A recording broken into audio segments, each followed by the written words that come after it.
without creating serious hazards. Dropped from 30 feet, this 1966 Pontiac was moving at approximately 30 miles per hour at the point of impact. That is the maximum speed at which new car makers are required to test the integrity of conventional gasoline tanks. The CNG cylinder, pressurized to a standard 3,000 psi and mounted in the trunk of the car, withstood the rear-end crash with no meaningful damage or dislocation.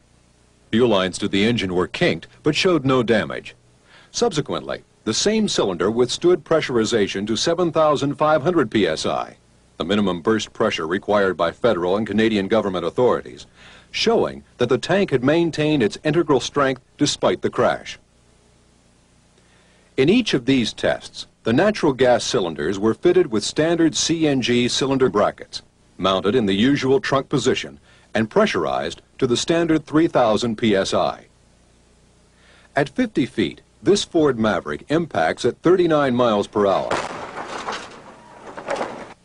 The car's rear end collapses against the solid floor, substantially wrecked. But again, the CNG cylinder remained intact and undamaged. At 70 feet, this 1973 Oldsmobile has accelerated to approximately 46 miles per hour at impact. The momentum of the engine mass actually increases the severity of the crash. Yet there was no damage to the cylinder or any indication of movement. It stayed securely locked in its brackets. The valve and pressure relief device on the cylinder remained intact and functional. At 90 feet, this 1973 Mercury Marquis is traveling at approximately 52 miles an hour at the time of impact. As in most of these tests, the gas tank is clearly destroyed by the crash. The engine is torn loose from its mounts, and the frame bends. Yet, ironically, the two CNG cylinders, 10 and 13 inches in diameter, actually absorbed and distributed a portion of the energy of impact. At the same time, they survived the crash intact and were still functional. Note that even if these new CNG fuel tanks had allowed the escape of gas, there would have been no pooling of a flammable fuel near the wreckage. Unlike propane or gasoline, natural gas is lighter than air and vents off into the atmosphere. But what if a fire occurs? How would these new CNG fuel tanks perform? The answer comes in the next series of tests, required by the U.S. Department of Transportation and Canadian Transport Commission. The fuel tanks, made by the CNG Cylinder Corporation, bring an exclusive double redundant safety design to this high-temperature situation. The aluminum itself has a melting point of 1,200 degrees Fahrenheit, while the composite reinforcement that doubles the strength of the cylinder against internal bursting maintains a usable tensile strength to about the same temperature. While the heat is concentrated at the bottom of the cylinder, the high thermal conductivity of aluminum distributes the heat quickly. And although aluminum anneals at high temperatures, cylinders subjected to these bonfire tests withstood hydrostatic burst tests above the minimum burst pressure of 7,500 psi. The pressure relief device vents at this point. Amazingly, the natural gas does not ignite, even though a rubber gasket on the bracket mount does catch fire. The ignition temperature of natural gas is 600 degrees higher than that of gasoline. How would these new cylinders perform, not under extreme heat, but under tremendous explosive force? The next set of tests answers this question. As a reference point, here's what 1/2 stick of dynamite does to a 24-inch diameter granite boulder in slow motion. Clear the area! Make way for the blast! Fire in the hole! Fire in the hole! Almost 350,000 foot-pounds of energy fragment the boulder in all directions. And this points to another advantage of aluminum. Even when aluminum does give way to such force, it is not as likely to fragment as this boulder. The first 3 tests you'll see were performed at ambient temperature. 1/4 of a stick of dynamite will generate approximately 175,000 foot-pounds of energy. The dent created was approximately 13 thousandths of an inch into the metal, equivalent to the thickness of about 5 sheets of paper. The 1/2 stick dynamite produces approximately 350,000 foot-pounds of energy with the equivalent of a car impacting into a wall at 40 miles an hour. Calculations were done by a major car maker. The dent developed from a 1/2 stick of dynamite was less than 1/16 of an inch. There was no damage after cylinders were exposed to dynamite. A number of them have been subjected to hydrostatic burst tests. In both the 1/4 stick and 1/2 stick tests, the cylinder exceeded 5,000 psi, which is the test pressure of the container. And last of all, a full stick. This is energy equivalent to a car impacting a wall at approximately 89 miles an hour.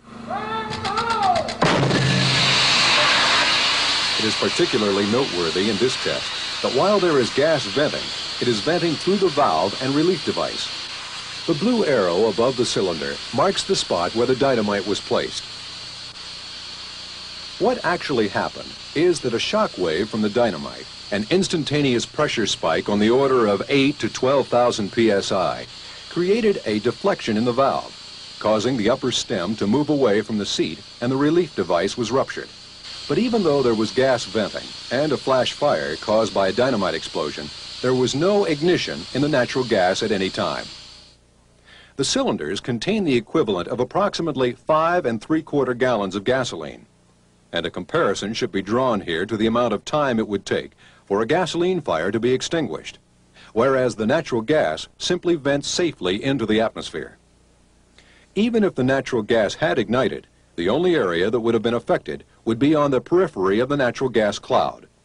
This is because 100% natural gas cannot burn. The next 3 tests subject the cylinders to the same explosive power, but at extreme low temperatures. These temperatures were created by packing the cylinders in dry ice for approximately 8 hours, thus reducing their temperature to about 100 degrees below zero. The result is a drop in the pressure of the cylinder from 3,000 psi to 1,100 psi. These low temperature tests point to another advantage of these cylinders. Aluminum increases in both strength and ductility at low temperatures, whereas the embrittlement temperature of carbon steel is approximately minus 65 degrees Fahrenheit. This is particularly the concern for motor vehicles operating in northern latitudes, such as Edmonton and Alberta, Canada, and Alaska. And again, at a full stick and extreme low temperatures, the cylinders stayed intact and the gas did not vent. Another criteria by which these new cylinders are judged is performance under gunfire. How do they hold up under gunfire? And when they're pierced, how do they behave? The answer to the first question is that they are very difficult to pierce, as these first tests demonstrate. The bullets here are standard police issue loads, and each projectile will have a penetration of approximately 50% of the composite thickness, or less than 1/8 of an inch. The distance from the firearm to the cylinder was approximately 25 feet. There was no severe damage to the cylinder, other than damage to the composite matrix. There was no penetration of the metal, and even after this test, the cylinder performed well within its design limits. The cylinder exceeded the minimum burst pressure of 7,500 psi. All cylinders were charged with natural gas. What is happening is the target and the bullet are basically exploding, but there is very, very little damage to the composite. A portion of the composite on the right-hand side of the screen can be seen to flip out and pull back in. However, the depth of the damage to the composite was again less than 1/8 of an inch. The total thickness of the composite and the cylinder wall is over 3/4 of an inch. The weapon used here, the AR-15, is a standard military assault rifle used by both the U.S. and NATO countries.